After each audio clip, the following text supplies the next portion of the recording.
The situation of Nigeria ó ti wá mẹ́hẹ̀ báyìí, ó ti wá lẹ́tì kẹrẹpẹtẹ gan báyìí, and it's a pity that a kàn ń sùn à ń jí, àwa tí a dẹ̀ ń pariwo oríṣiríṣi ni wọ́n sọ pé ó dìgbà tí gbígbé bá digbó di àsìgbòsù.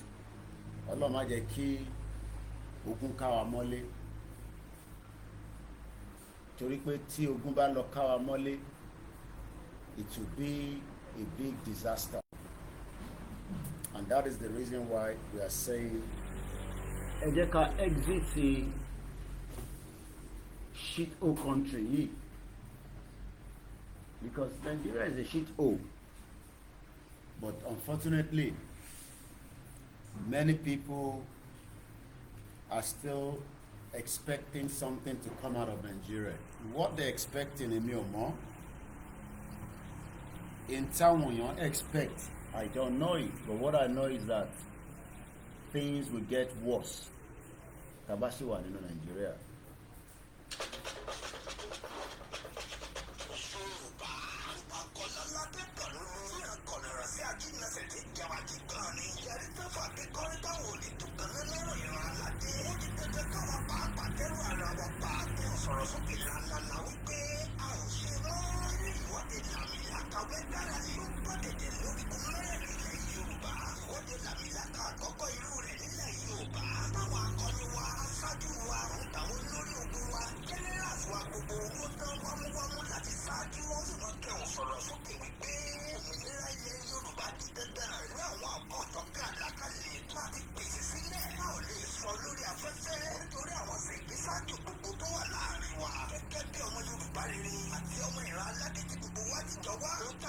Mo kí Pastor Emmanuel ọba Elédùmarè bá mi wà pẹ̀lú ní ẹ̀kọ́ àdúrótì.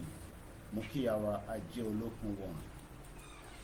The more tá bá pẹ́ lórí Nàìjíríà tá tètè pull out, àwọn tí wọ́n bá wa tayò,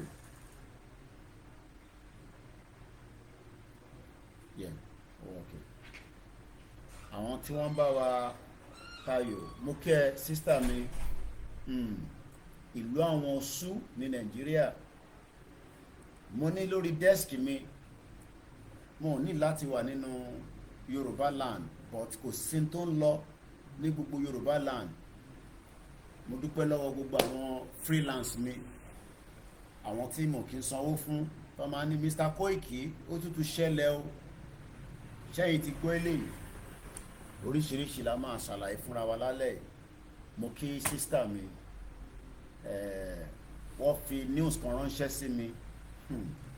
Mo á sọ fún ìyàwó mi, mo ní tí bá ní káwọn èèyàn lọ dira pé kógun má ká wa mọ́lé, ọpẹ́lọpẹ́ pé brọ́dà wa wọ́n bá ti pa ní agbègbè kan ní òkè Ogun, màá ṣàlàyé ibẹ̀ fún wa.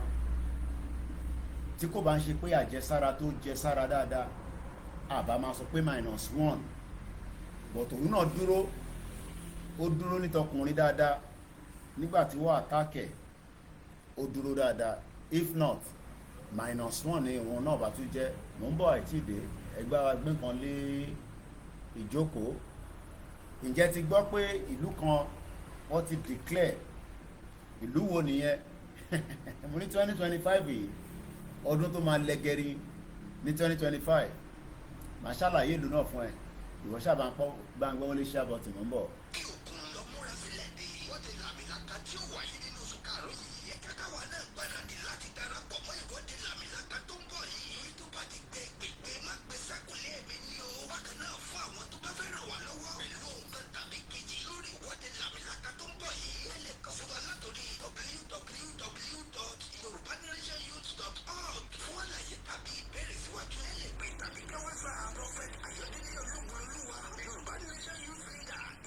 Diaspora lórí +1 03 846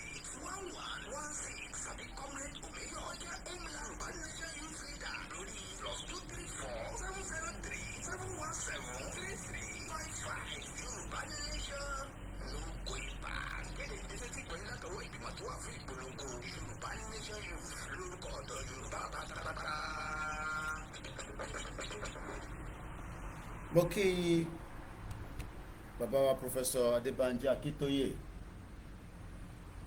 mo kí bàbá yẹn dáadáa, kọ́lọ́n bẹ Elédùmarè kó bá a dúró ti bàbá. tó jẹ́ ọmọ Yorùbá Yorùbá ìdíje mo fẹ́ bá yín sọ. I want to talk to you all on this record gbọ́ ọ̀rọ̀ tí bàbá yìí sọ. And I want you to listen and accept what I'm about to say. Wọ́n náà ti bá abúlé ni wọ́n ti gbà tán. I said they are already usurping you from the villages all over Yorùbá state. Ní Ogun state, in Ogun state, Ọ̀ṣun state, Ọ̀ṣun state, Ondo state, Ondo state, Anambra state. Even Anambra pa wọn lẹ nígbà wọn yẹn. Even the Igbo lands as well. Àwọn wọ̀nyí ti pọ̀. People are already entering those places wọ́n lè ti gbà gbogbo ẹ̀. And they are already overtaking you people in your various states. Èyí tá à ń sọ yìí. What we are saying right now. Kì í ṣọ̀rọ̀ ẹ̀sìn o. This is not about religion. Christian. Whether you're a Christian. Muslim. Or you're a Muslim. Àwọn adájọ́ ọmọ Yorùbá. We are Yorùbá traditional worshipers. Àsìkò tá a fẹ́ lọ kó ẹ̀sìn wa papọ̀ nìyí. This is time we must band together. Láti jà fún àwọn ilẹ̀ bàbá wa. To fight for our father's house so that they don't overtake us in it. Ẹ má jẹ́ kó fi ẹ̀sìn gba ilẹ̀ wa o. Don't let them use religion take over our land. Gbogbo abúlé tó gbà lójó state yẹn. All those villages they have taken over in Ondo state. Wọ́n pa Muslim, wọ́n pa Christian. When they wanted to kill, they killed Christian and Muslim alike. Ilẹ̀ náà jà fún BGS. They are fighting for the land. They are not fighting for religion. Ẹ̀sìn náà kàn gbá wọlé o. They are just coming through the lens of religion. Sọ pé ẹ̀mọ Yorùbá. But I'm telling you all Yorùbá. Ẹ múra o. Please be prepared. Gbogbo ọmọ Nàìjíríà. Nigerians are bad. Ẹ múra dáadáa. mo ti wà lórí program ẹ̀gbọ́n mi easy màá pẹ́ ṣe ti wọlé mo ṣe wọlé lórí program báyìí ni bí apàdé later tí bá ti ṣe tán màá pè yín ẹ̀yin náà ti fẹ́ wọlé ńgbà yẹn. All right then.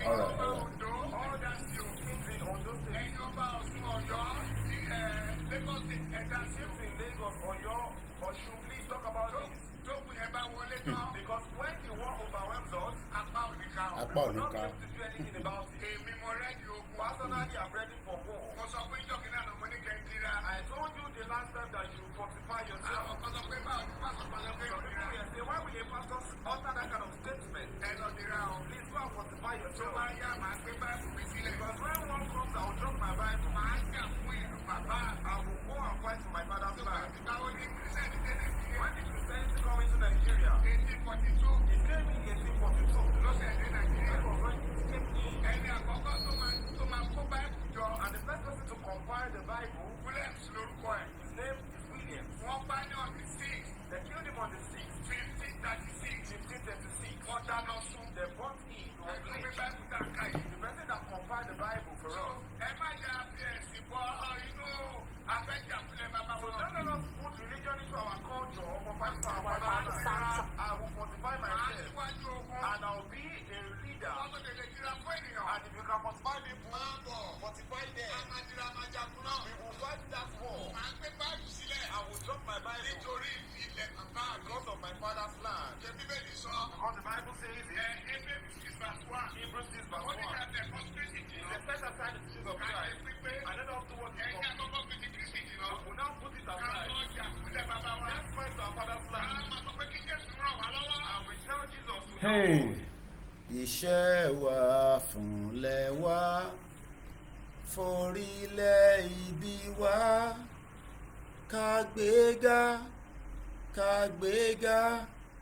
kàgbéga fàlérí. Ìgbàgbọ́ wa ni pé bá ti bẹ̀rù làbọ̀ mọ́ ká ṣiṣẹ́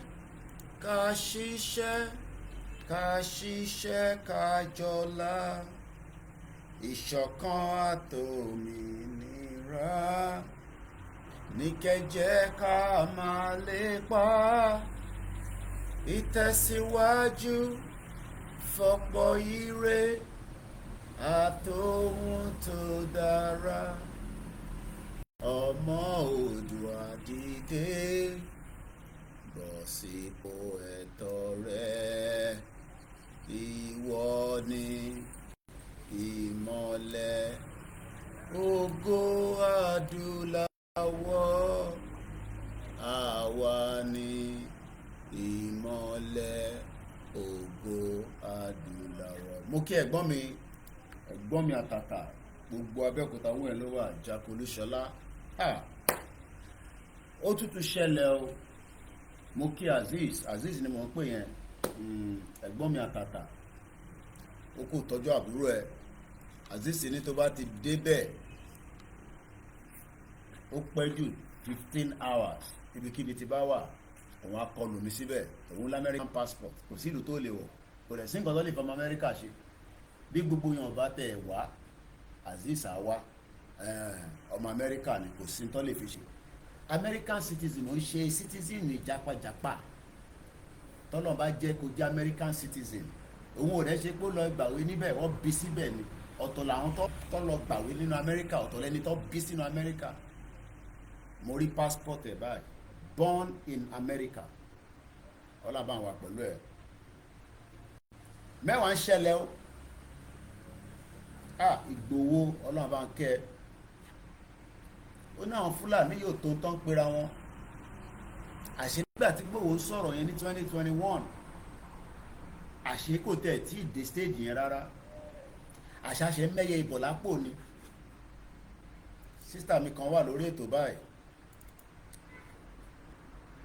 mo ti sùn lọ, àkàlàmàgbò tẹ̀ send message sí mi, ó fẹ́ kí n join òun lórí program, bó mo máa ń da tọ́ bá ti sùn máa yà pé yẹn bá ti ṣe wàhálà látàárọ̀ orí sófà tí mo sùn sí yẹn báyìí, wíwà tó kọ́ ìyàwó kan lájú ni mo wá wo time yẹn, mo ní ilẹ̀ ti ṣú ni, wọ́n ní ilẹ̀ ò ti ṣú, that was about 9:30, mo mọ̀ gbà tí mo sùn lọ, body no be wood, but tí bá ti tutù jí bẹ́ẹ̀ yẹn, energy tuntun padà. Sójà ọ̀dẹ̀ gbọ́dọ̀ máa sùn ní gbogbo ìgbà, wàá máa rẹjú ni, torí a ti wà lójú ogun. Nàìjíríà nìkan ni mo mọ̀ pé àwọn ìwọ̀n ń take nǹkan kan serious. Don't take anything serious. Ìlú tó wà nínú ogun, èèyàn á máa fi ojú kan báyìí, wàá máa lajú, wàá máa fi kan dé. Mo kí sísítà mi yẹn, Denmark lọ́wọ́ kọ́lọ́n tó ní kọ́ tó cross lọ sí ìlú kan, wọ́n náà bá wà pẹ̀lú ẹ̀. Ìfẹ́ tí gbogbo wa ní síra wa, tí áyùn lé báyìí, ó wà níwájú ẹlòmíì báyìí, ẹlòmíì tó wà labroad, ẹ̀mí ẹ̀ inú community ẹ̀ ló wà. So tí nǹkan bá ń ṣẹlẹ̀ nínú community wọn, ó máa ń dùn wọn nígbà yà pé kí la máa ṣe sí. Àwọn ọlọ́pẹ̀ mi, wọ́n ní Mr. Koiki ó tútù ṣẹlẹ̀ o. Mo ní kí ló ṣẹlẹ̀ sísítà mi?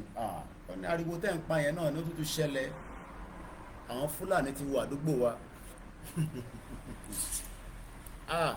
Ọlọ́run ọba o.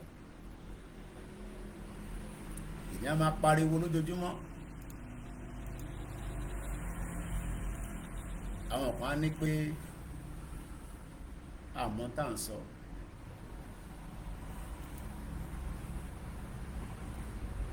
Wọ́n invade the military barracks, everywhere called go quiet. Okay, bàbá Mujib Adéwálé, mo kẹ́yìn yẹn wá. Mo kí ìyàwó Ọmọlájà, ẹ ṣé gan ni, ẹ kú àdúrótì. Spark, mo kí yín. Bàbá wa Ayọ̀ Kerry, mo kí yín o. Dizzy man, only the danger is huge and must not be underestimated by any stretch of imagination, because the system could be overwhelmed gradually by undermining the rule of law. Influx of people bent on destabilize. Àwọn yẹn kàwé wọ́n lọ sí school. In tó sọ yẹn, tẹ́gbọ́n mi ọ̀rá kọ síbẹ̀ yẹn.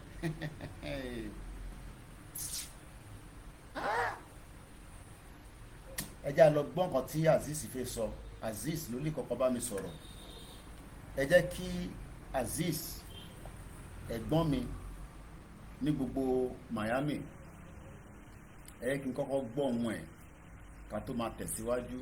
Mo pé nẹ́tíwọ́ọ̀kì wa yìí kò ní. Mo kí ẹ Bọ́lá Oracle House, brother mi dáadáa. dá tó pé Azeez padà nǹkan ṣẹlẹ̀ nígbà tí máa kọ́kọ́ ní mo máa bínú rẹpẹtẹ sí Nàìjíríà ẹni tó mú information yẹn wá fún mi òun ni ẹ̀ ń wò tó ń jẹ́ Gold Oracle House ní Àkúrẹ́ ní 2019 tí Fúlàní ṣá èèyàn bí ẹni tó ṣẹ́ ẹran. Mo ń bọ̀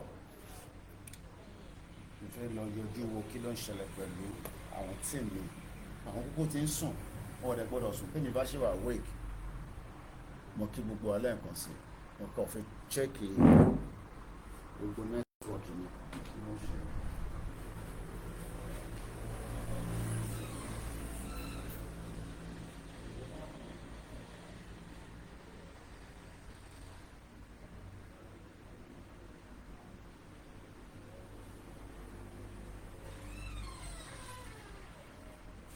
So mo kí èèyàn wa lẹ́ẹ̀kan sí mo kí yín mo fi kíkí Elédùmarè mo fi ń kí wa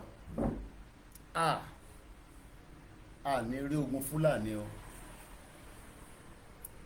ní rí ogun Fúlàní ẹ má rọrẹ fi sílẹ̀ ó yá gbóhùn sókè Azeez ó ti wọlé mo ń kí ẹ̀gbọ́n mi kò ní bàjẹ́ fún ẹ. Bàjẹ́ fún ẹ brọ́dà ṣe ti tu yóò bro bàjẹ́ fún ẹ nígbà tó bá wà tẹ́lẹ̀ yóò bro for my heart ké o àtàjẹ ọlọ́run níta lọ́wọ́ ẹ̀ àmì Ọlọ́run kọ́kọ́ wọlé kọ́kọ́ kí àwọn ti Yorùbá tọ̀tọ̀ mi náà ẹ̀yin ọmọ Yorùbá ẹ̀ka sùn ẹ̀ka lẹ ẹ̀pọ̀ lẹ ní ẹgbẹ́ àti wọ́n wà ọmọ yìí náà ló sọ̀rọ̀ àbúrò yìí ti dọ́là láti Miami ké ṣé mo ní 1 minute or 2. ẹni jù bẹ́ẹ̀ lọ ẹ máa sọ àṣẹ wọn náà tó ní ẹ máa sọ̀rọ̀ lọ. Okay, do me a favor. Sori message tí gbogbo send sí bàbá Èkìtì ọ̀la àti ìyá mi náà ẹ̀ kọ́kọ́ bá mi tìyà wọlé náà ní bẹ̀rẹ̀. mo ò tí ì rí ẹ. Ẹ̀sìn message tí gbogbo send síta ló ní pé mo yan ọmọ mi ẹ̀yin ọ̀la náà kó o sọ pé lọ́wọ́ ń bọ̀ ó náà láti dé ọdún ń bọ̀ ó sọ nípa ìmọ̀ ìjọba mi tún fún wa bẹ̀yẹn reset fún máa wá jáde máa sọ̀rọ̀ ẹ máa sọ̀rọ̀ lọ máa wá jáde nísìnyí.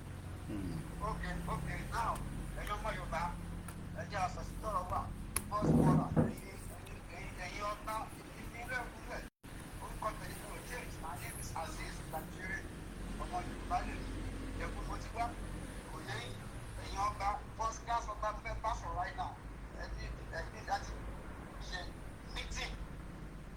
How to get this man back in his country, in his homeland.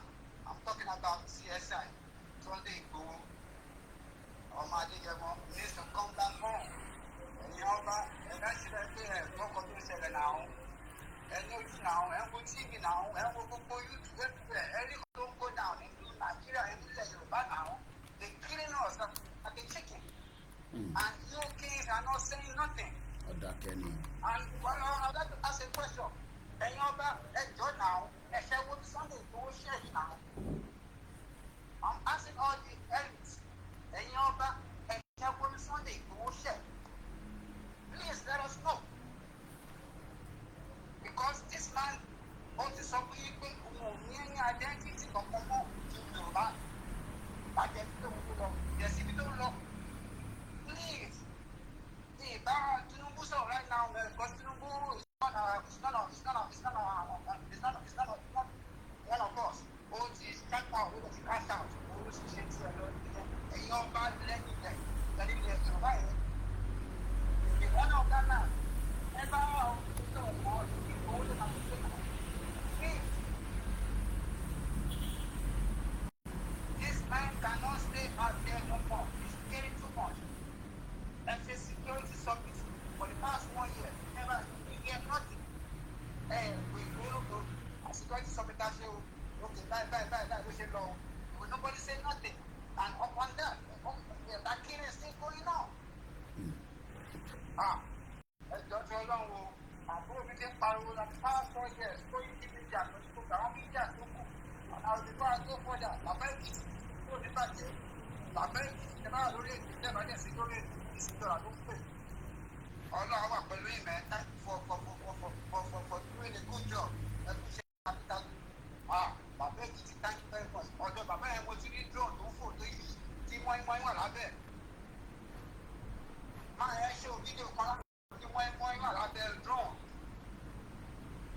what is that drone for? Military drone. Our terrorists and the terrorists is meant to be killed. These people got too much confidence in our land. It shouldn't be like that. Hey, Koikimedia, thank you very much, brother. I have a lot to say, but because I'm a Nike viewer, yes, so that's why I'm going to say that much. But thank you very much. Baba Kipling is professor. Baba, it's your son.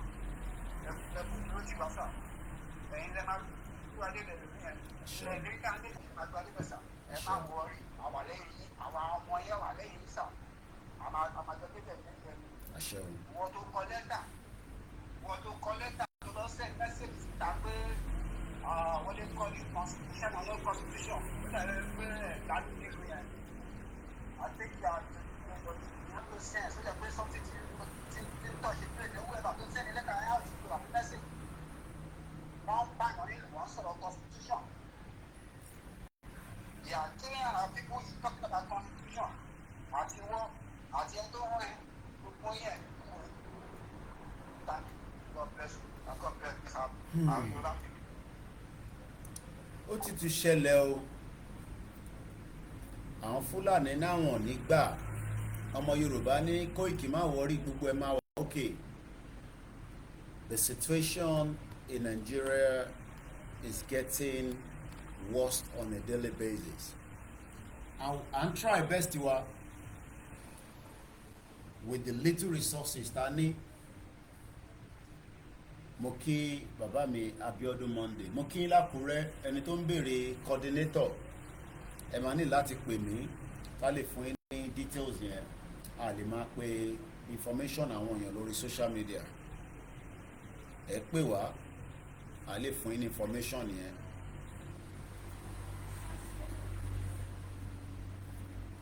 Let's start from here. Ẹ jẹ́ ká jọ gbọ́ bó ṣe ṣẹlẹ̀ ní Òkè Ògùn. Ẹ ká kọ́kọ́ gbọ́ táwọn náà, ẹ ká kọ́kọ́ gbọ́ tó Òkè Ògùn yẹn. Mo dúpẹ́ lọ́wọ́ ẹ sister mi tó fún mi ní information yẹn, just like I got the information 5 years ago l'Ákúrẹ́ náà.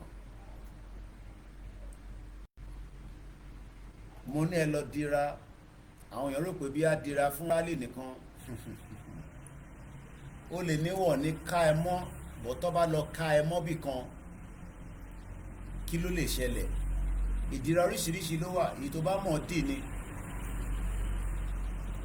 Bọ̀tí tèmi mọ̀ ni pé ìdíra tẹ àwọn baba ńlá wa kò ṣe fi joke.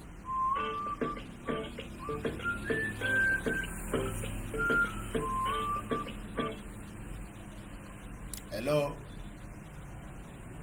Hello, sir. Ẹ fẹ́ dá sórí ètò ni. Ẹ kálẹ́ sà. Bẹ́ẹ̀ sà. Ẹgbọ́n sókè. Àgbọ̀n yín. Ẹ kálẹ́. Bẹ́ẹ̀ sà. Ẹ kú iṣẹ́ takuntakun. Ọlọ́run ṣe é kọ́ ṣe mi. Lọ́gbọ́ Ọlọ́run bá bẹ́ẹ̀ ṣe bẹ̀rẹ̀ náà ẹ kú adílẹ̀ lérí. Àmín. Àmín Ọlọ́run. Èyí àánú wa ń ṣe ní ọ̀pọ̀lọpọ̀ gbàdẹ́ pé tí bá ń rí bí àwọn pípọ̀ ìbọn ṣe ń àtàkùn yìí ń ṣe àwọn èèyàn adéṣe. Ó ń ṣe mí láàmú kí pé àti wá sọ́dẹ̀rẹ́ àti sọ́dẹ̀rẹ́ ni. Àti sọ́dẹ̀rẹ́ àti sọ́dẹ̀rẹ́ nǹkan ìdíkọ́. Àti sọ́dẹ̀rẹ́ ni. Inú mi mọ́ bàtà fẹ́ bínú. Mi mọ̀. Ṣé ó dìgbà tó bá bẹ̀ sí wọ àárín ìgboro. Ó ga o. Because àwọn pípọ̀ yìí àwọn èpè ìdìbò láàrin ìgboro. Ó lágbára. Because wọ́n ní ìrẹ́pọ̀ jù wá lọ. Ẹ̀rọ dáná ni. Wọ́n ní wọ́n cooperate jù wá lọ. So nígbà tí ta bá ní àwọn ọba wa àwọn ò lè sọ̀rọ̀ because kí ló fà táwọn lè sọ̀rọ̀ pé ọ̀pọ̀lọpọ̀ tó jẹ́ pé àwọn ọ̀dọ́ ìlú olóṣèlú àìjẹ́ fún. Ẹ̀rọ dáná ni olóṣèlú àìjẹ́ fún. So tẹ bá rí ọ̀pọ̀lọpọ̀ àwọn ọmọ Yorùbá lẹ́yìn ìtọ́jú ajé ọ̀rọ̀ ọ̀dọ́ iṣẹ́ gíláàṣì tó ẹ máa rí wọn ní junction to junction tó àdìsá bó bẹ́ẹ̀ tí wàá sì tẹ́ bá kó 3 million nínú mọ́tò yín ten drive kiri àárín ìgboro tẹ́ máa fi tẹ́ ẹ lè kó ní ojú àárín ìgbésò ìkó yẹn tó tán. abájọ́ máa ń kó sẹ́yìn boot ní gbogbo gbà. bẹ́ẹ̀ ni pé broda wa péjì lọ́mọ yìí owó yẹn máa tọ́ tẹ́ máa fi ní bí a bí bẹ́ẹ̀sì bíi márùn-ún owó yẹn á tán. so ìgbàwọ́ ní àwọn pípé yìí dẹ̀rẹ̀ bọ́ ṣe ń họ́ọ̀sì lọ ó ní nǹkan tó ń tájẹ́ jù. ìkọ̀yí tó máa bí ń bọ̀ tó máa ń kó tòmátì wá tó ń kó gàrí wá bẹ́ẹ̀ náà ní kó àwọn nǹkan burúkú sínú àwọn ẹrù yẹn tó ń kó wọlé wọ́n dẹ̀ dára wọn mọ̀. wọ́n bá pé mo sọ̀rọ̀ kan ní orí ìpè ní platform lé mo ní pípọ̀ náà àwọn èèyàn yìí wọ́n ti wọlé sọ láì débi pé kíní lẹ bíìfì fún ara ìfẹ̀lódún program yẹn wọ́n ti ní láàrin ara wọn ti pẹ́ tí wọ́n jọ bá wọn sọ̀rọ̀ láàrin. ìyẹn wọ́kí tọ́kì. àwọn yìí dùn wọn. bẹ́ẹ̀ ni wọ́n ní ìlà wọ́n ní kọ́ńtẹ̀ ẹ̀rọ sẹ́pẹ́ gbogbo pátá àwọn ìtọ́wà bàtàn ìtọ́wà ní òbíṣe ìtọ́wà káàkiri wọ́n ń bára wọn sọ̀rọ̀ lọ́mọdọ́mọ gẹ́gẹ́ bí ìpàdé bẹ̀rẹ̀ program yẹn. so wọ́n mọ nǹkan tó ń ṣe wọ́n ìròyìn wọn yàtọ̀ sí tuntun wa so báwo la fẹ́ ṣe báwo la fẹ́ complete ṣe pé ok nígbà tí àṣeyá tí gbọ́dọ̀ wa tán ṣe rálì aláàkọ́ yẹn so láti ìgbà yẹn mo rí pé ọ̀pọ̀lọpọ̀ àwọn onítọ̀jà nígbà yẹn wọ́n pè kí àwọn kára kan fẹ́ pé àwọn kára yẹn lè fi ní ilé ìwé kí wọ́n ṣe ní àwọn kára yẹn wọ́n ní wọ́n ní bẹ́ẹ̀ pé ya irú kí ní yìí ṣọ́kà kí ló ṣẹlẹ̀ báwo la fẹ́ ṣe ó ṣẹ́ẹ̀kì wọn ọ̀rọ̀ fún so hello sir hello hello sir hello sir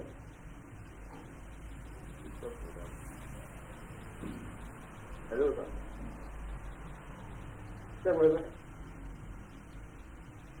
so irú àwọn nǹkan bẹ́ẹ̀ ti ọ̀rẹ́ tí nǹkan bẹ́ẹ̀ ti máa ṣẹlẹ̀ tí wọ́n fi tí nǹkan bá ṣẹlẹ̀ ká máa sáàtún padà lẹ́sẹ̀ ọ̀rọ̀ kan so irú nǹkan bẹ́ẹ̀ a ní ìjẹ́ tó yẹ pé àwa ta jẹ́ àwa yìí ká ní ìdí pé nígbà tí bọ́lá àdìsá tó rí pé ọ̀rẹ́ kí wá tó bọ̀ ní tí bá wá so lọ́wọ́ ṣe ẹgbẹ́ tí ní ìpínlẹ̀ kan ó máa ní pẹ̀lú program rẹ̀ pẹ̀lú àwọn tí ó kéré sí irú ìgbésẹ̀ èlémọ́ ìtọ́jú ìṣẹ́lá so gbogbo àwọn ìpìlẹ̀ wọ́n ní àwọn olórí tó ń ṣe kí ni tó ń kó nǹkan fún wọn tọ́lẹ̀ ìṣòro fún wọn tàbí tọ́ba fún wọn níbi àbá ìpínlẹ̀ àwọn ní àṣewádìí tó fi àwọn tẹ́mú yẹn káṣe kí ni kan òun á sọ báwọn tilẹ̀ ìsáyẹn táwọn oníṣẹ́ rẹ̀ gọ́ọ̀mẹ̀ntì máa ṣe kí ni agbó fún wọn sábà wọn lẹ̀ lórí àgbà so àwọn tó ní àkóyè àti pé ká ronú gidi pé kí la fẹ́ ṣe because nígbà tí àwọn ìfowópamọ́ wà lóko náà ń jẹ́ kọ́tọ́ ń ṣe tí ìjọba ṣe lọ ó kéré sí ní àwa wọn para wọn ipò gọ́ọ̀mẹ̀ntì ní ìbáṣe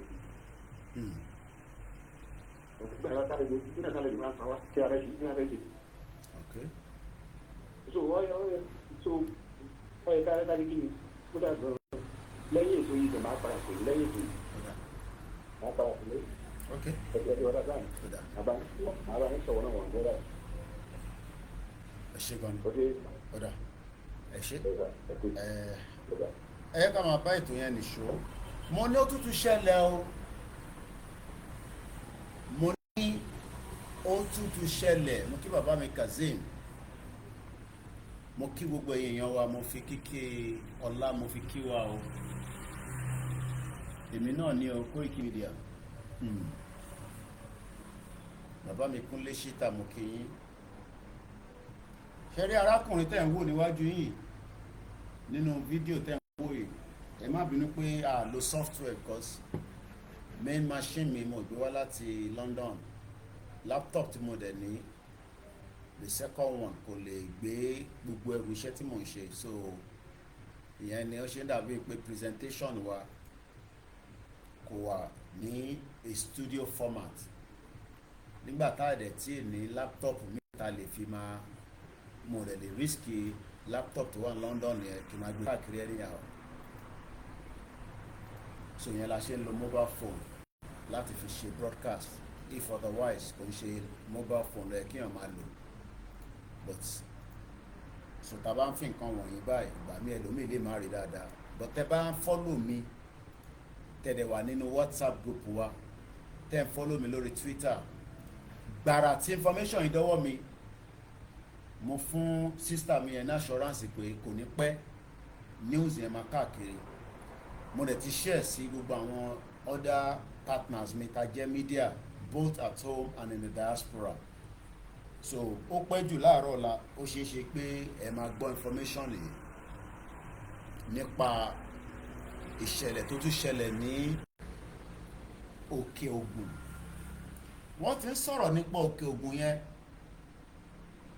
but everybody is just busy. Àwọn wá wó, a fẹ́ live, a kàn wọ́wọ́, à ń káàkiri, owó yẹn ò dẹ̀ sí Nàìjíríà. So àwa táwa ń diaspora, èyí táwa náà ń rí, a fi ń ràn àwọn èèyàn wa lọ́wọ́. But nǹkan kan ń lọ ní underground. It's like ó move díẹ̀díẹ̀, but we seems not to see it. Àbí bóyá a rí akọ̀ wọn à ń sọ́dẹ̀rẹ́. Koiki ń ṣe wàhálà tí ẹ ṣe wá pọ̀ báyìí, ṣé wọ́n nìkan ló ṣe Yorùbá nation yìí ni? Kí ló dé gan? Kí ló dé? Èmi ò ní rìn síbi tí Fulani máa ti jí mi gbé, torí Fulani ò lè jí mi gbé ní UK. Èmi ò dẹ̀ ní wá sí Yorùbá land débi pé Fulani máa jí mi gbé, torí pé kọ́ tó lè jí mi gbé apẹ́.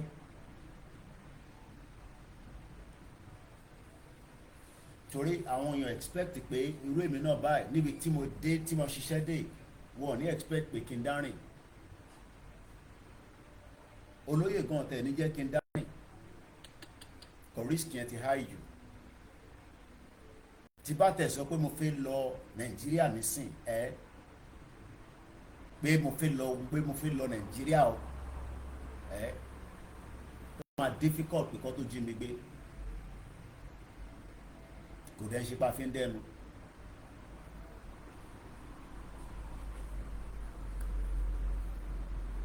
But what about àwọn èèyàn wa tí wọ́n wà mo ń wọ́ òyìnbó tí mo fẹ́ lò, wọ́n wà prone to attack, or wọ́n wà mo ń wọ́ òyìnbó tí mo lè fi justify it. What about 60 million Yoruba people? Ǹjẹ́ tẹ́ ń feel concern fún wọn rárá? Fẹ́yìn tẹ́ ń sọ pé ká túbọ̀ delay ìrìn àjò Yorùbá nation yìí. Ǹjẹ́ ẹ ní sympathy fáwọn tó wà nílé àtọ̀?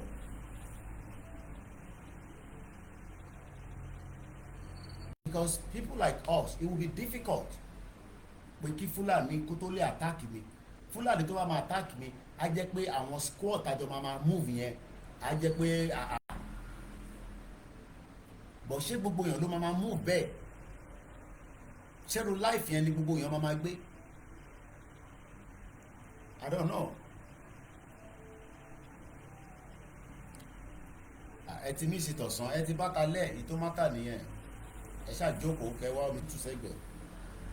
So why tó jẹ́ pé our concern about our people, our kan dẹ̀ wà concern? I don't understand. So ó máa ń look like pé àtẹnumọ́ tí bọ̀bọ́ ìwọ tiẹ̀ wàhálà ẹ̀ ti pọ̀ náà, kí ló dé?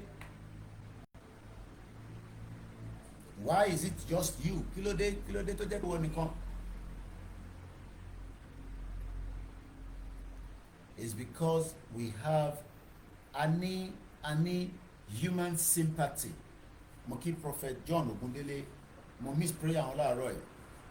Màá pè yín lọ́la, mo dẹ̀ pé náà lè máa pè mí ẹni òjò mi ò ní pè yín. Àwọn bàbá dáadáa. Bàbá yẹn gbé ní UK for many years. arákùnrin tẹ̀ ń wò yìí àbá tún máa sọ pé -1 nílẹ̀ Yorùbá. Ṣé ẹ̀mí kan tó ń kú nílẹ̀ Yorùbá, ṣé ẹ̀mí yẹn kò wà important ni? Tó kàn kúkú gífà, ikú tó lè avoid by pushing out of Nigeria whatever way. Tí bá ní kó dogun, àwọn kan máa ní Koiki máa sọ pé kó dogun. Wáyé tó ṣe jẹ́ pé òun máa pe ọ̀rọ̀ ogun gbogbo ìgbà tó bá ti jókòó báyìí ogun, but ogun ká wa mọ́ lójoojúmọ́, and we are living in denial. Sometimes it gives people like us, headache. Why? To jẹ́ pé our considerate, I think that's the right word I'm looking for. Why tí our considerate as humans pé the situation of ìlú yìí ó ti tán, ẹ jẹ́ ká lù mọ́lẹ̀. Even if 1 or 3 people will still die along the line, a ṣèrántí fún wọn. Wọ́n ní àwọn tó ti kú tẹ́lẹ̀ ṣèrántí fún wọn. Mò ń béèrè pé kí wọ́n jáde, àwọn tí fámìlì wọn tó ti kú, pé wọ́n ò ní support kankan láti ìgbà tí fámìlì wọn ti kú tá à ń ṣe Yorùbá nation. Ẹni kọ́ jáde, at least yìí tí mo mọ̀ kọ́ jáde. But ibẹ̀ kọ́ là ń lọ. But tá bá ń sọ pé àwọn ò fẹ́ jagun, Ọlọ́run jẹ́ káwa jagun, but arákùnrin kan ogun kan ogun èèyàn 4 lòun nìkan láàrin àwọn 4 ẹni tẹ́ ẹ̀ ń rí lọ́wọ́ mi. It could have been a dead man, torí wọn ń ṣọmọ kékeré. Bàbá tẹ́ ń wò níwájú mi, mo ní láti fi picture wọ̀nyí gan sẹ́ẹ̀, ẹni tó bá fẹ́ rí ẹ̀kẹ́ ti rí dáre àwọn ilé tá à ń ṣe gan pé kẹ́kọ̀ọ́ rí ni, because we are doing our best àti ṣe report. Ẹlòmíì ò tẹ̀ ka news tá à ń promote bí wọ́n rò pa fi ṣé mọ̀ pé mo mọ̀ ní pé kọ́ máa fi advert sórí website wa,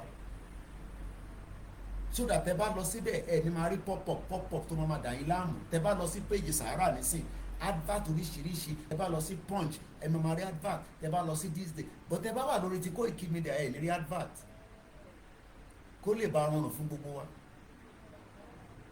News yẹn nísìn tí bá bèrè pé ta ló ti kà nísìn, wọ́n ní Koiki busy ní data.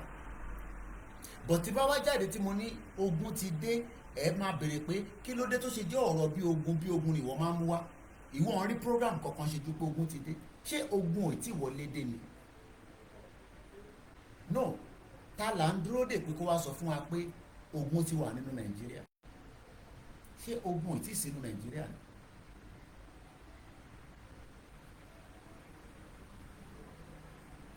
Má ṣe. Ẹ já gbọ́ bí bàbá wa ṣe ṣàlàyé èyí tó ṣẹlẹ̀ sí wọn. Ẹni tí nǹkan ṣẹlẹ̀ sí, wọ́n ní ẹni tí Ṣàngó bá tojú ẹ̀ wọlẹ̀ kò ní bá wọn bú kinní kan. Why are we living in denial?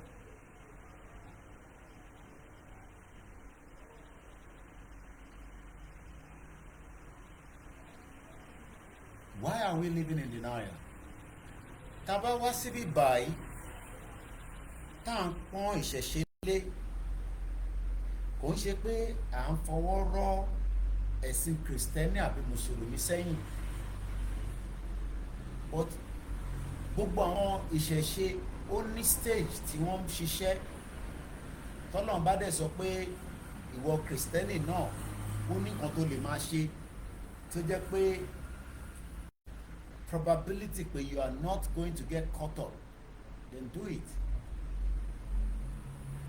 Kò ní bá wọn kó ọba kò so ẹ ṣe. Ẹ jẹ́ àgbọ̀n tálágbà sọ.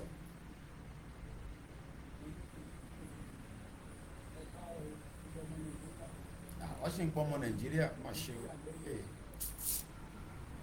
ń pọ́ ọmọ Nàìjíríà. Èmi ọmọ Nàìjíríà tó ń pè báyìí, àwa náà lọmọ Nàìjíríà tó ń pè àbí.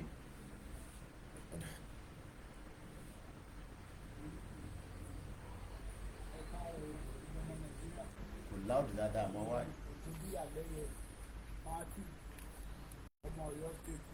Ọmọ Ọ̀yọ́ state. Nínú eré àwòkè ní Itesiwaju local government nílùú Gbójáyè, nínú oko ni mo wà wò.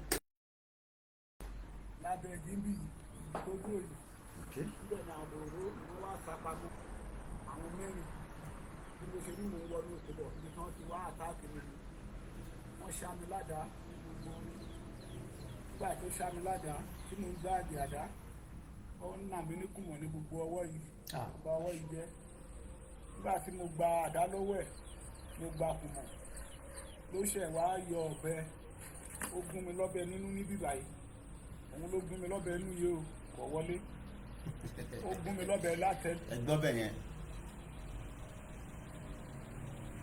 ó gún lọ́bẹ kò wọlé ọ ṣiṣẹ́ débẹ̀ ni kò wá ń ṣe gbogbo náà lè ṣiṣẹ́ débẹ̀ ìyẹn la ṣe ń sáré speed pé because a fẹ́ jẹ́ kí everybody lọ máa ṣẹ̀ṣẹ̀ ṣe but ká ní government tó máa protect gbogbo wa before incident and event occur. Mo fẹ́ kí ẹni tí ó gbà pé Christian lòun kò dẹ̀ fẹ́ ní kankan ṣe pẹ̀lú ìṣẹ̀ṣe but mo fẹ́ ká tètè ní government tó lè ṣé Tinubu ṣì ní president Nàìjíríà ṣá mo kí ẹ brother mi Abiodun George ṣé a ṣì ní president ṣá ní Nàìjíríà èyí náà dẹ̀ lè máa tún ní fi lọ vote tó bá fàyè lẹ̀ fún wa ní 2027 ẹ̀ náà fi vote fún Jagaban.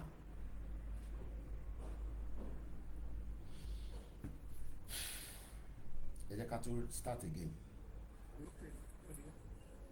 Ẹ káàárọ̀ gbogbo ọmọ Nàìjíríà orúkọ mi ni Ògúndíyàlẹ́yẹ Matthew ọmọ Ọ̀yọ́ state ni mí nínú area Òkè Ògùn ní Itesiwaju local government nílùú Gbójáyè ní oko mi ni mo wà ó tí mo ní mo wá wòko lábẹ́ gímbì ibi tó dúró yìí níbẹ̀ ni àwọn òróró ni wọ́n wá sápamọ́ àwọn mẹ́rin bí mo ṣe ní mò ń wọnú òkú bọ̀ ibi tí wọ́n ti wá àtáàkì mi ni wọ́n ṣá mi ládàá ní gbogbo orí nígbà tó ṣá mi ládàá tí mo ń gáàdì àdá ó ń nà mí níkùmọ̀ ní gbogbo ọwọ́ yìí gba ọwọ́ yìí jẹ́ nígbà tí mo gba àdá lọ́wọ́ ẹ̀ mo gba kùmọ̀ ló ṣẹ̀ wá yọ ọ̀bẹ ó gún mi lọ́bẹ nínú níbí báyìí òun ló gún mi lọ́bẹ inú yìí o kò wọlé ó gún mi lọ́bẹ látẹ̀lé ọwọ́ kò wọlé so gbogbo ọmọ Nàìjíríà ẹ gbà mí o má jẹ́ kí ìyà ó jẹ mí gbé o mo ní ìdájọ́ òdodo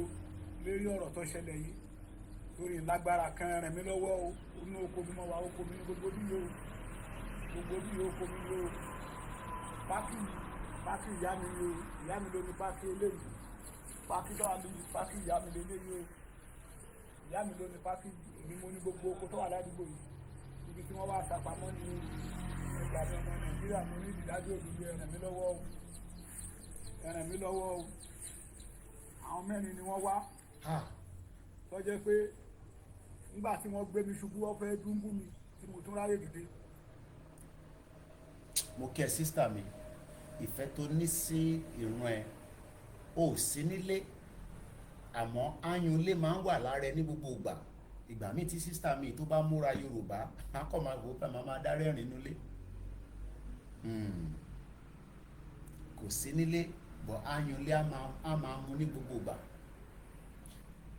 In tí mo wá gbọ́ kó tó di pé a play video yẹn again òun ni pé arákùnrin tí ẹ ránwó yìí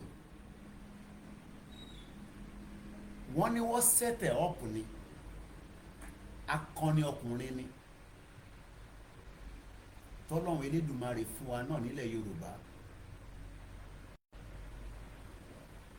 akọni ọkùnrin ní agbègbè ibi tó wà wọ́n ti wá rí i pé ó dà pé wọ́n ló fẹ́ máa dà wá láàmú wọ́n ti wá mọ̀ ọ̀gbà tó máa ń wà lóko wọ́n wá dé àwọn Fúlàní yẹn síbẹ̀ bọ̀ gẹ́gẹ́ bí akọni tó jẹ́ in tó bá mú yàn mẹ́rin tó dáyàn bolẹ̀ tó fẹ́ dúnbọ̀ ẹ̀ tó tún dìde padà ẹ mọ̀ pé kò ń ṣe nǹkan kékeré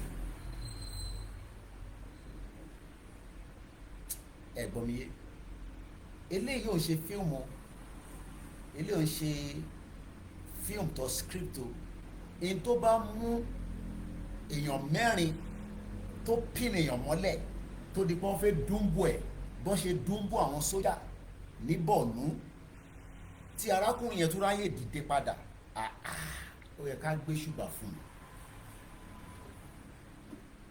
But in tó wá ń jẹ́ kó yé mi gẹ́gẹ́ bí information tó dọ́dọ̀ mi ni pé kábíyèsí àdúgbò yẹn ni pé kàn yanjú ẹ̀ pé kọ́ yanjú ẹ̀ ní tùbítùbí kábíyèsí wọ́n sọ ní program mi níjẹta mo ní ṣé kò ń ṣe pé àwọn ọba wa ṣé kò ń ṣe pé wọ́n ti fi ilẹ̀ yìí wọ́n ti fi múlẹ̀ pẹ̀lú àwọn Fúlàní àwa kàn ń ṣe wàhálà pé afẹ́gbalẹ̀ ṣé kò ń ṣe pé àwọn ọba ilẹ̀ Yorùbá ti fi ilẹ̀ yẹn mú wọ́n ti fi dè kankan pẹ̀lú àwọn Fúlàní tá a mọ̀. Ìyáwá àbí bàbá tó náà ń láìkí aṣọ yìí tẹ bá fẹ́rù ẹ̀ Omitaf culture lórí Instagram àwọn ọlọ́run gé sí wa lọ́rùn mo ní brown mo ní oríṣiríṣi colour ó wà London eléyìí ò rẹ̀ ń ṣorí olókun mọ́ a má pè lórí olókun orí adé ni ìbí nǹkan tó tẹ̀ gbèsè náà orí adé náà ni ṣèbí gbà tẹ́ pé àwọn bá wá wọ̀ ṣé wọ́n ṣètò parákùnrin yìí ni ṣé wọ́n fẹ́ pa ni ṣé tó bá pa màálù á lè máa jẹ oko wọn ní gbogbo agbègbè yẹn kò ní sẹ́ni tó máa da Fúlàní láàmú. Patron ṣe lélẹ̀ ṣe ti gbọ́ pé ìlú kan ti ṣe declaration wọn o ì tí gbọ́ má ì tí sá lọ má gbé débẹ̀ kò ń ṣe Yorùbá nation náà ṣùgbọ́n pé wọ́n attack military barracks ẹ̀ tí gbọ́ yẹn láti jọ rẹ̀ ṣe ti gbọ́ pé àwọn Boko Haram ti ní drone tó lè ju bomb láti fi pààyàn ẹja tún padà ká gbọ́n tárákùnrin sọ. torí lágbára kan rẹ̀ mí lọ́wọ́ o inú oko mi mọ́ wa oko mi ní gbogbo bí yóò oko mi ní o pákí ìyá mi ní o ìyá mi ló ní pákí eléyìí pákí tó wà ní now ìyá mi lélẹ̀. ó ní ìyá òun ló ní pákí UK ò fún ní visa kó lọ UK Amẹ́ríkà ò fún ní visa Canada ò fún ní visa kò lè lọ South Africa orí pákí tí ìyá ẹ̀ oko tí ìyá ẹ̀ ní bí ìyá yẹn náà gbà lọ́wọ́ bàbá ẹ̀ àbí bàbá wọn ó wá di generation to generation ṣé mọ̀ kọ́ fẹ́ lé arákùnrin kúrò lórí ilẹ̀ ní tó bá yẹ pé wọ́n pa á because nígbà tó bá ti pa àwọn sórí ilẹ̀ yẹn ta ni wọ́n bí bàbá rẹ̀ dá àbí ìyá rẹ̀ dá ta náà òun tún fẹ́ lọ sóko yẹn. no ṣé irọ́ là ń pa ni pé àwọn Fúlàní fẹ́ gbalẹ̀ tó ẹ rò pé àníṣẹ́ akànwá à ń ṣeré abá ti wá ṣe program tí wọ́n fẹ́ gbalẹ̀ wá o wọ́n máa gbalẹ̀ wá o no ṣé ẹ rò pé irọ́ là ń pa ni ṣé lọ́kàn ara yín ẹ rò pé mò ń parọ́ ni mò ń béèrè ni mo mọ̀ ṣé lọ́kàn ara yín ṣe rò pé Kóìkì ń parọ́ ni pé Kóìkì kí ló dé ìwọ nìkan ni èèyàn mẹ́rin pé èèyàn mọ́lẹ̀ wọ́n wá yọ ọ̀bẹ wọ́n fẹ́ dúnbò ẹ̀ ó ti wá ráyè dìde padà akọni ọkùnrin ni.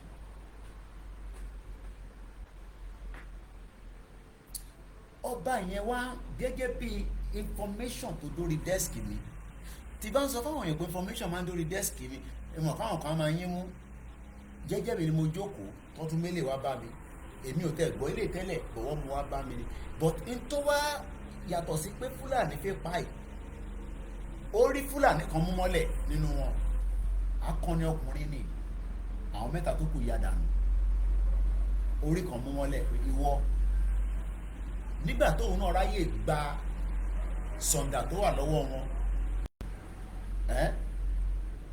Fúlàní yẹn náà mọ̀ pé akọni ọkùnrin ni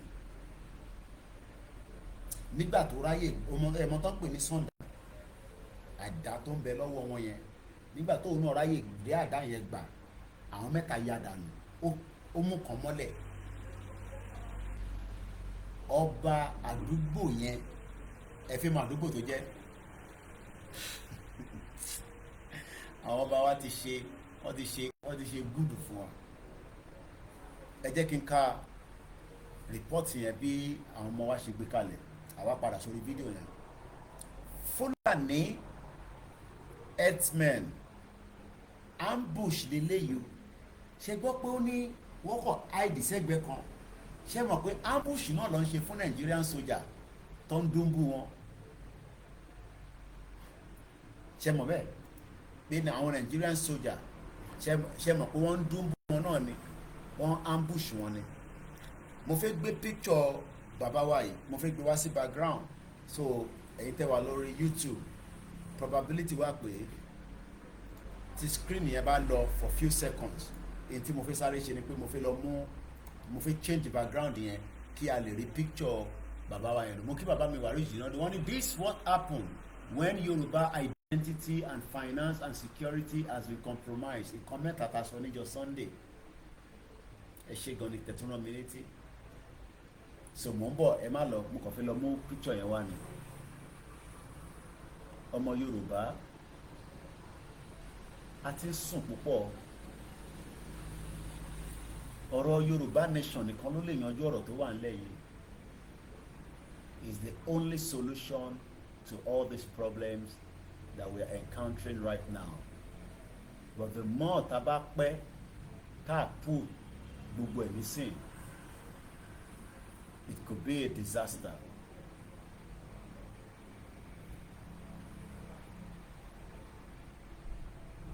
Yeah, so bàbá wa yẹn lẹ̀ ń wò lẹ́yìn mi yẹn nísìn, ẹ̀yin tẹ́ wà lórí ṣẹtirójú wọn, ṣẹ̀yin tẹ́ wà mí báyìí jẹ́ kí n ṣe the same thing náà, ẹ jẹ́ kí n lọ mú picture yẹn wá. Mo kẹ́yìn ọ̀jọ̀gbọ́n, ẹ̀yin tẹ́ ń bá mi fi inú méjì tàfi jọ ń wo kìíní pé Koiki kí wà ní solution.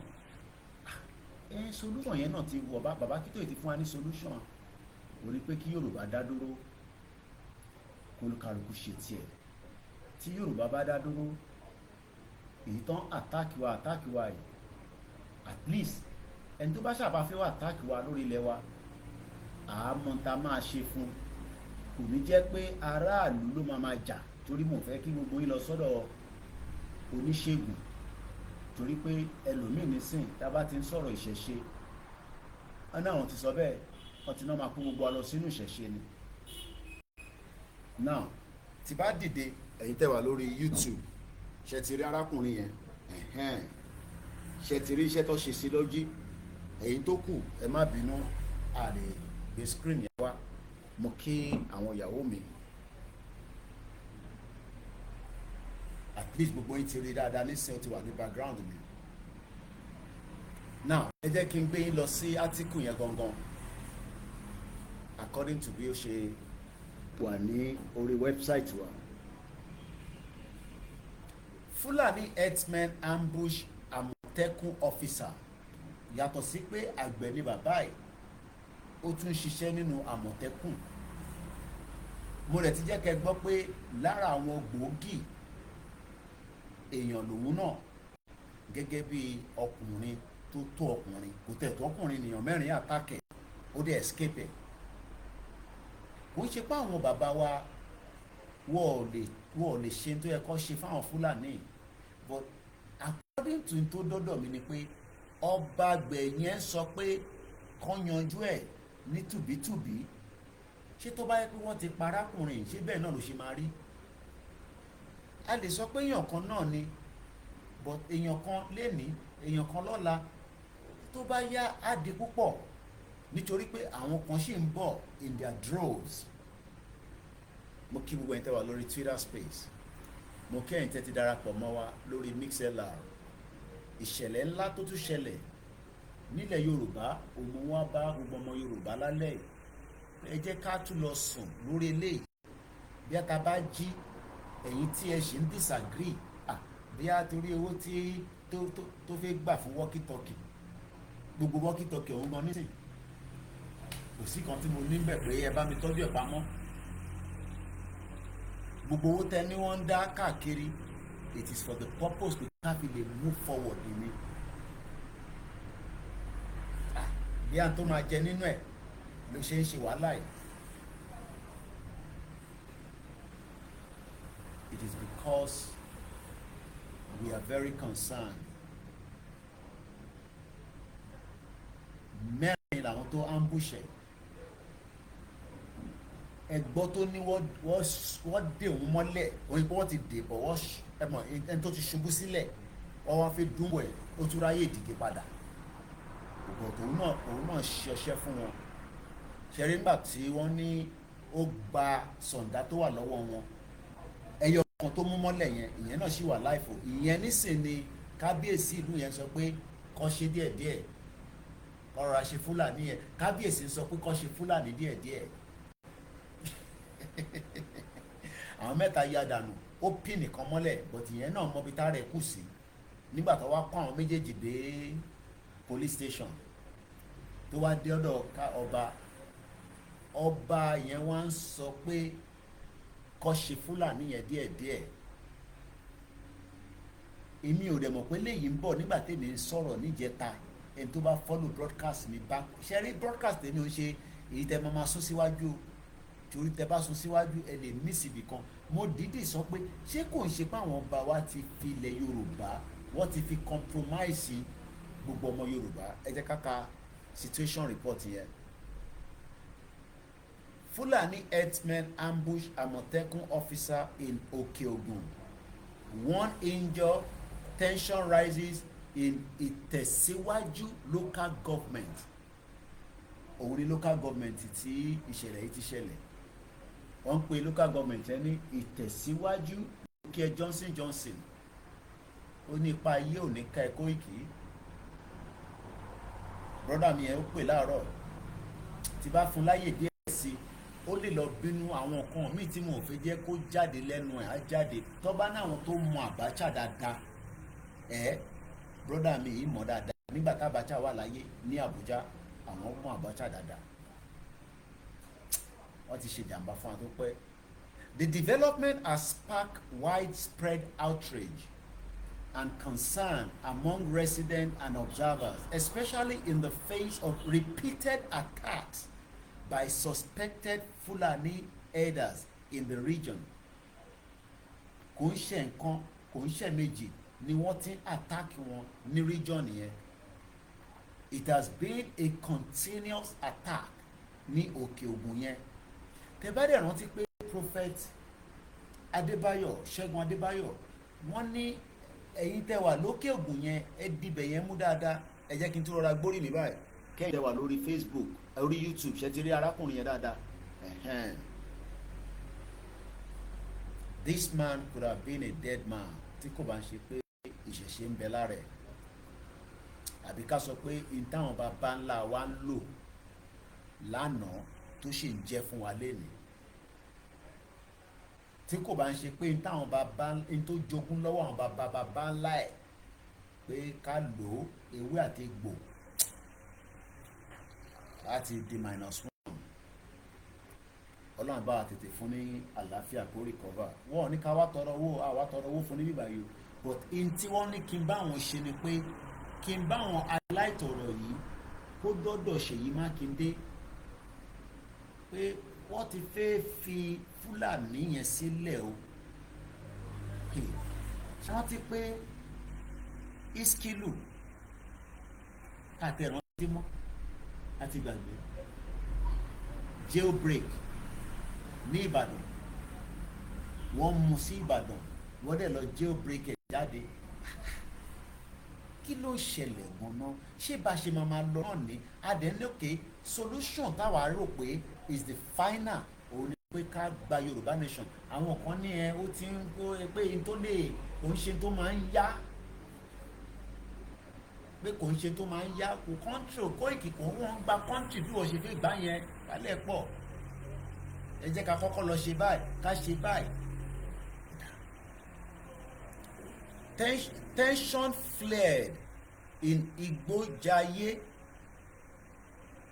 Sísítà mi tó bá mi mú sítórì wá ọlọ́run bá ń dúró tiẹ̀ lẹ́ẹ̀kan sí òun ò gbé nílùú òkè òkun lòun wà ó mà nífẹ̀ẹ́ ran ìlú ẹ̀ débi pé tẹ bá lọ sórí page ẹ̀ the Igbojaye girl mo pè mo pronounce ẹ̀ dáadáa ẹ mọ̀ pé Yorùbá mi ìjẹ́ta sí bíi ni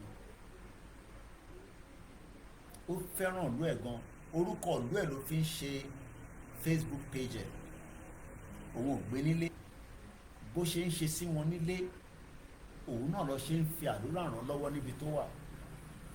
Lóòótọ́ a lè sọ́pọ́tì gbogbo yẹn, ìyẹn la ṣe ń sọ pé bí rálì ṣe ń bọ̀ a ní kẹ́ wá dáwó fún àwa, bẹ́ẹ̀ bá ti lè dá fún YSDL ẹ ràn àwọn èèyàn yín lọ́wọ́ ní agbègbè tẹ mọ̀ wọ́n pé èèyàn mẹ́ta lẹ bá lè ràn lọ́wọ́, ẹ fún wọn ní sọ́pọ́tì yẹn.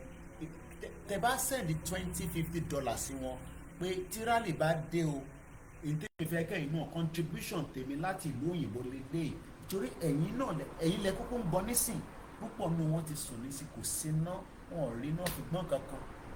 Àwọn tó ń gbọ́ mi ní Yorùbá homeland nísìn péléke ni wọ́n, bí àwọn bàbá mi John Ogundele, àwọn gbọ́dọ̀ wọ online, àwọn ti gbé ìlú òyìnbó rí.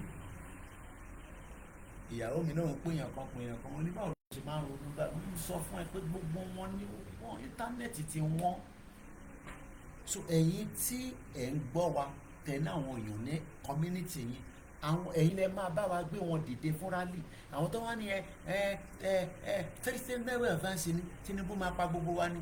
Nígbà tí irú àwọn èèyàn báyìí bá dìde ní gbogbo community, àwọn á ṣe ààbò tó yẹ kó ṣe, wá pe ilẹ̀ á jẹ́ fún wa. Àwọn tó dẹ̀ fi pé ti àwọn tí bàbá ńlá wa wá pé, but àwọn kan náà máa wà lórí òkè, gbogbo nǹkan la máa lò. Ẹni tó bá ní òun máa dè wá lọ́nà tá a bá jáde, kábíyèsí Elédùmarè. Tẹ bá ní ẹ fẹ́ dè wá lọ́nà ìtàn ṣẹlẹ̀ èmi ò mọ̀, but ẹ má try ẹ̀ torí pé èmi ò ní láti mọ bàbá rẹ̀. Bàbá tẹ̀ ń wò lẹ́yìn mi, ẹ má bínú pé mò ń dẹ̀gbẹ́ báyìí, nǹkan kan ṣe mí. Mo fẹ́ káwọn tó wà lórí YouTube máa rí ni, àwọn tó bá wà lórí Facebook Koikimedia mo fi ṣe background. Ẹ̀yin tẹ́ wà níbí báyìí àti Twitter àti Instagram nìkan ni wọ́n lè rí. Instagram ò tẹ́ fún aláyè ká gbé picture táwa fẹ́ gangan wá. Ẹ̀ẹ́dẹ̀ bá mi lọ ṣe TikTok, wọ́n náà ní di 1000. Mo ti build TikTok mi tẹ́lẹ̀ kó tó di pé wọ́n gbadà nù. Koikimedia ẹ lọ síbẹ̀, tá a bá ti ní 1000 a máa ṣe live lórí ẹ̀. Funwa TV bọ́dà mi dáadáa ó ní we are waiting for Professor Akintoye to announce the rally date. Sherry, many people think that this is going to be like a joke.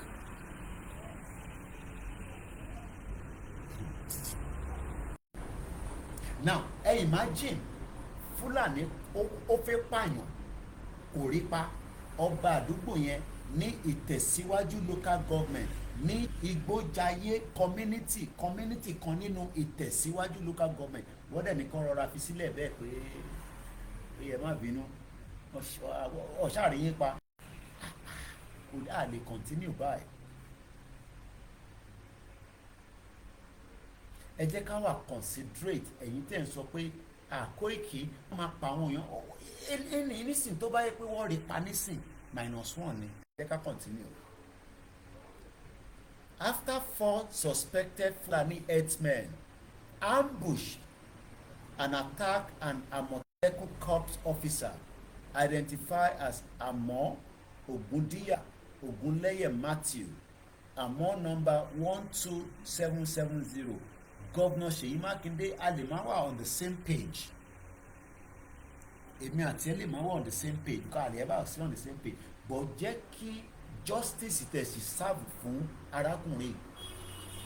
Number 1 is an officer of Amotekun. Gbogbo adela believe pé iṣẹ́ t'Amotekun máa ṣe èmi ò lè ṣe. Èmi ò ní gbẹ̀tugbẹ̀tu lára nísìn. But èmi ò ní rìn síbi tí Fulani máa ti jí mi gbé àbí tó máa fi attack. So as an Amotekun corps officer representing Oyo State, ẹ wá fẹ́ deny justice fún. So possible ẹ jẹ́ bá mi pín message mo ní bú Ṣèyí Mákindé lórí ọ̀rọ̀ ilé. But bí a ti bá tún ṣe program mi torí àjọ máa wojú ara wa tí wọ́n sọ fún ẹ Ṣèyí Mákindé, wọ́n sọ fún ẹ pé wọ́n máa bọ́ǹbù Ìbàdàn. Ẹ disagree pẹ̀lú mi until tí Bódìjà was born. Gbọ́n kankan mọ́ láti ìgbà yẹn ti close the book. Grandma ṣe send owó sí mi. Grandma tọmọ wọn kú, wọn náà ti gbà ká mú. ilé wọn ó bàjẹ́, gbogbo àwọn tí ilé wọn bàjẹ́ ẹ̀ fún wọn lówó. Ṣèyí Mákindé ṣé Tinubu ò fún yín lówó ni, kò release allocation pé ẹ fún wọn lówó díẹ̀díẹ̀, ẹ fún ìyá yìí lówó, ó tún pé ìyá yìí up to bí ṣe ń sọ̀rọ̀ Ṣèyí Mákindé ò tí bá ìyá yẹn sọ̀rọ̀. Ṣé tí girlfriend ẹ Ṣèyí Mákindé tí ọmọ ẹ bá kú ò ní pè? Ẹ má ṣe bẹ́ẹ̀. Ẹ̀yin politician yìí àjọ mú kan lẹ̀, èyí tẹ́ ní ẹ̀ tó bẹ́ẹ̀ kí lẹ máa ṣe, ẹlẹ́nu já wáyà, ẹlẹ́nu já fúrò. Èmi kọ́ ni máa ṣe nǹkan.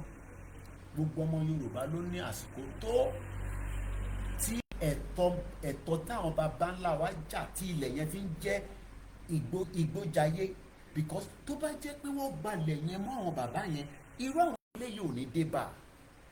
Ẹ má ẹ̀kọ́ gbalẹ̀ mọ́ wa lọ́wọ́. Mo ti ṣe 1 hour, mo lè fi lọ sórí the next page, but mo ò tí wà satisfied. Ṣèyí Mákindé àpẹ fúnkún àpẹ fárùn, mo bẹ̀ẹ́ bá mi investigate kí ló ṣẹlẹ̀. Wọ́n ti fẹ́ yan arákùnrin yìí jẹ, wọ́n ti fẹ́ yan jẹ. Ẹ̀tọ́ ẹ̀ gẹ́gẹ́ bí aráàlú, ó tún wá fi ẹ̀tọ́ yẹn fi ń ṣiṣẹ́ takuntakun fún Àmọ̀tẹ́kùn, because tá a bá ń gbọ́ Àmọ̀tẹ́kùn wọnú igbó, àwọn tó ń gbé ọdún igbó leléyìí o. Ṣé mo bá máa gbọ́ pé Àmọ̀tẹ́kùn wọnú igbó tẹ̀lé àwọn kan tó bá jí wọn gbé? Kódà mo gbọ́ pé ní Ondo State Àmọ̀tẹ́kùn rescue èèyàn 4 150 million tó náà máa gbé lọ fáwọn terrorist yẹn, wọ́n gbà padà.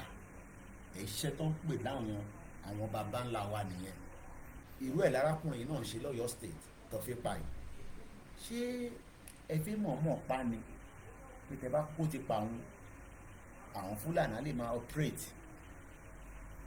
Because ibi tí mo gbọ́ nísìn ni pé wọ́n fi yanjú ẹ̀ kí Fúlàní lè jẹ gàba ní Ìgbójayé community ní Ìtẹ̀síwájú local government, because wọ́n ní arákùnrin ò kí ń gbà fún wọn. Ṣẹ́yìn ọmọ Yorùbá kan náà lẹ́wà behind ẹ̀? Iṣẹ́ táwa mọ̀ ṣe dáadáa nìyẹn. Ó ti kúrò lọ́fíìsì, bóyá kò ní pẹ́ dóko. Ẹ ti mọ̀ pé bá kúrò lọ́fíìsì, oko ló ń lọ. Àwọn èèyàn máa wọ́ndà, ẹ mọ̀ báwa táwa lábroad, ṣe mọ̀ pa máa wọ́ndà pé báwo ló ṣe jẹ́ pé èèyàn kan ló ń lọ sóko. Bó ṣe láti rí náà nìyẹn, kò ń ṣe mechanized farming làwọn ń ṣe. Wọ́n á ṣàdá, wọ́n á kọ ebè. It has always been like that for generations until káwọn Fúlàní tó dé.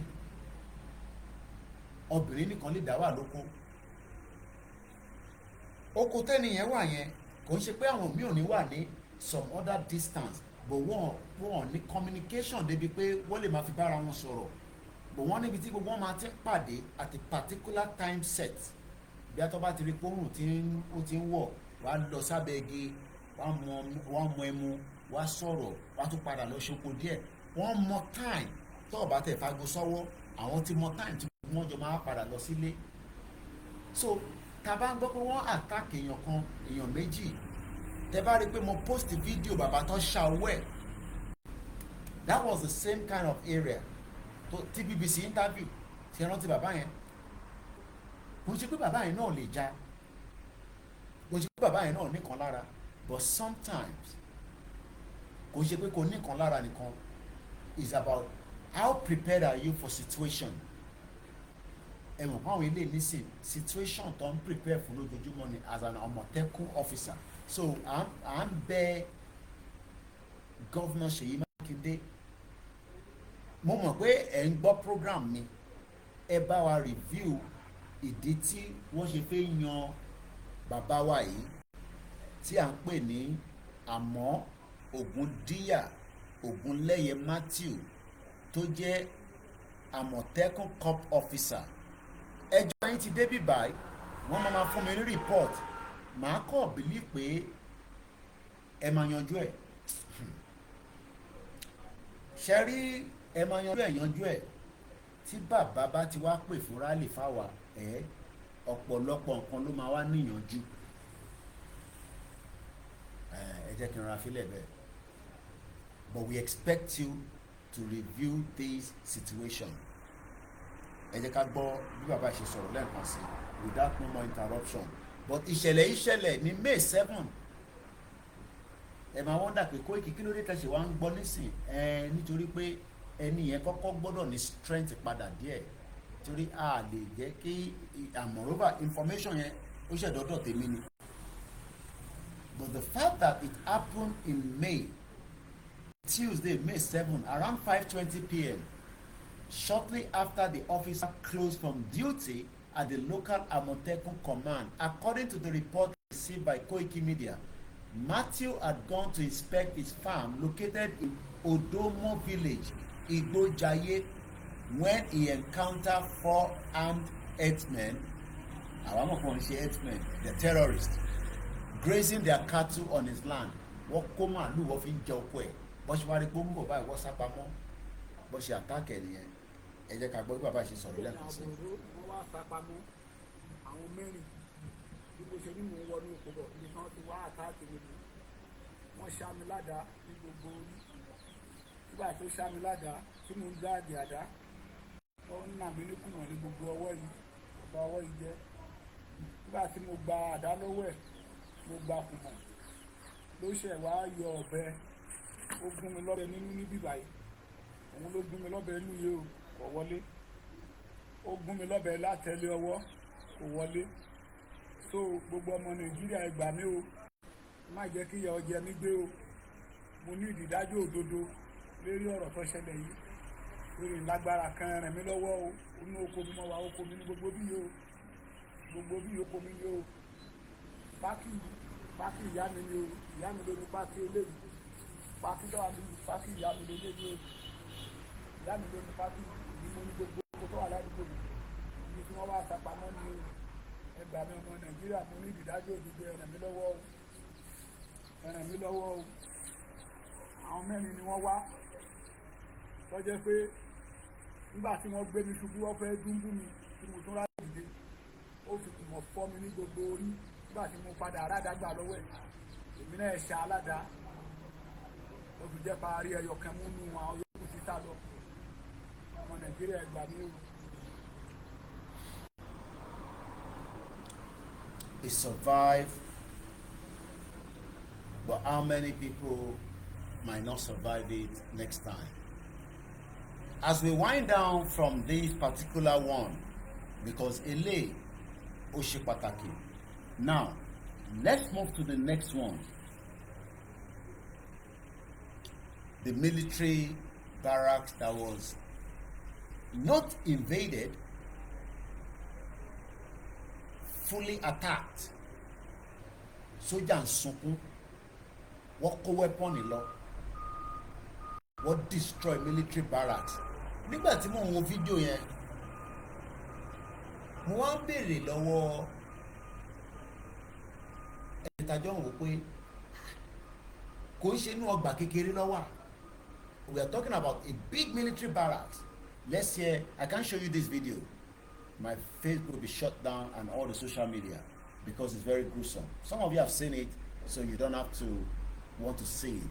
But let's just follow the sound coming out of it. Kí gbogbo alẹ́ nǹkan sí. Ọlọ́ba fún brọ́dà wa, bàbá wa, ẹ̀gbọ́n wa, àmọ́ Ògúndíyà, ọlọ́ba fún yín lálàáfíà. Àní rírú ẹ̀ mọ́. Akọni ọkùnrin ni yín.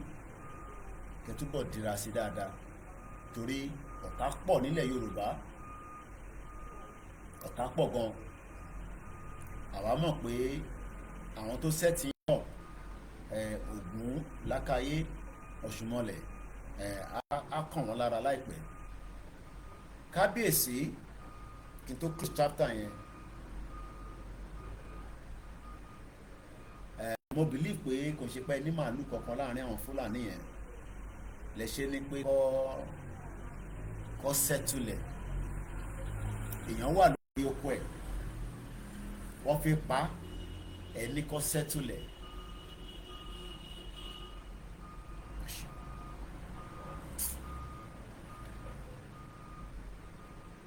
Mo lè fi lọ sọ nǹkan tó tún máa contradict kankan lálẹ́ ìmọ̀. ọmọ Yorùbá ẹ múra dáadáa fún rally ẹ yẹ ká múra dáadáa fún rally. That's all I would just say.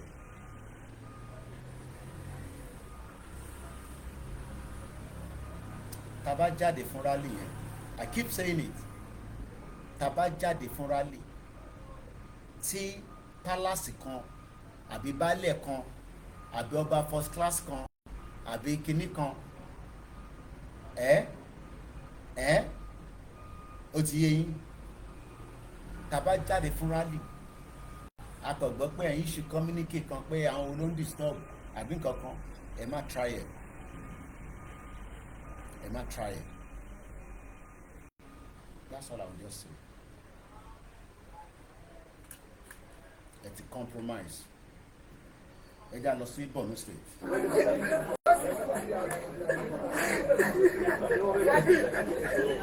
Ẹ ká start láti bẹ̀rẹ̀.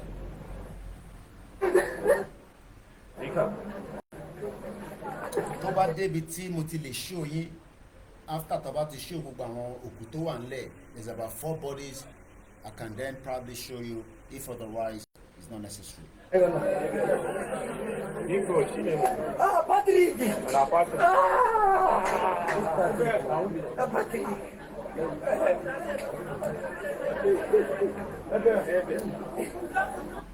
The way they were killed is still baffles me. How a whole Nigerian military barracks was invaded, attacked. What is so wonderful by? From what TV, they don't preach to them. Koiki, kí ni kàn wọ́n pẹ̀lú yẹn? Bá wọn bá kankan preach kankan. Kọ́ máa yẹ ká bínú ṣe program ẹ̀ create awareness kó lọ sùn. Ìtú bá ti rẹ̀ kó lọ sùn. Ìwọ fi wà tàwa àtàwọn ọba sílẹ̀. Bí àwọn ọba kó kẹ̀lẹ̀bẹ̀ sójú ni bíá òwú wà létí wọn báyìí. Ṣé òwú wà létí wọn? Wọ́n gbọ́ gbogbo tó ń lọ nílẹ̀ Yorùbá. Ẹ jẹ́ kí pálẹ̀ kan sọ jágbajàgba nígbà tá a bá jáde. So we have 4 soldiers that have been killed, but the way these ones were killed still baffles me. Wọ́n sọ wọ́n lọ́wọ́ báyìí, wọ́n sọ wọ́n lẹ́sẹ̀, wọ́n wá slice orí wọn jáde. Oríṣi wà ń bẹ̀ ọ̀bọ̀ wọ́n ti slice wọn. I'm sure some of you have seen the videos anyway. Let's go further.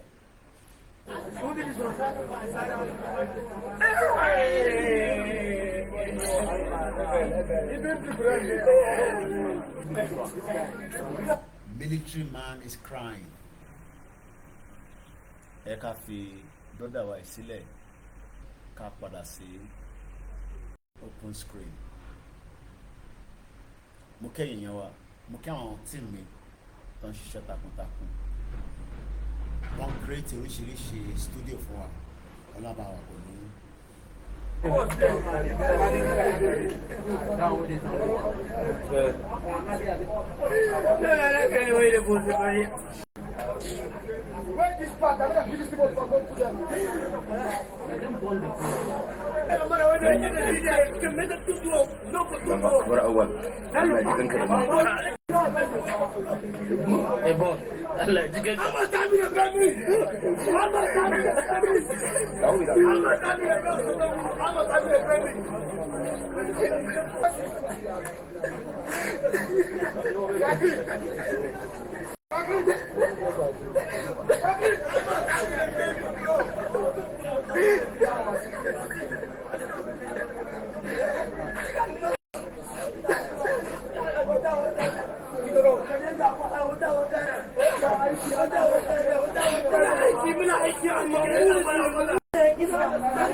Now, we can just show you this because they've gone past the stage of where, it's blood. Some of you have seen the video. Nígbà tẹ́ rí video this military attack, by the terrorists in Borno State. Mo kí bàbá wa Monsur, mo fi tọ̀tọ̀, mo fi kí yín sà, mo kẹ́yìn doctors, mo kẹ́yìn ẹ̀yin CEO. Mo mọ̀ pé àwọn kan ẹ fẹ́ràn Tinubu, àwa náà love Tinubu gan. And in the back and in the front, I've never wished him dead. I have people that call and say, but I don't believe Tinubu has anything to offer us. So there's no point wasting our time. Pay Kafuni extra time. Because as of now, until 2023, we're alone. So let's forge ahead and do what we need to do. Mo kẹ́yìn yẹn wà lẹ́ẹ̀kan sí.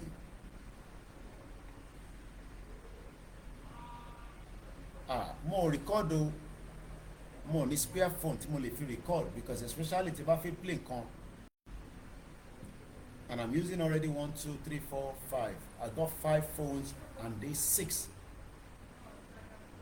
So I record in audio. Ẹ má bínú. I might still have to buy another phone. Maybe, I don't know. But I record Ẹ má bínú sí wa.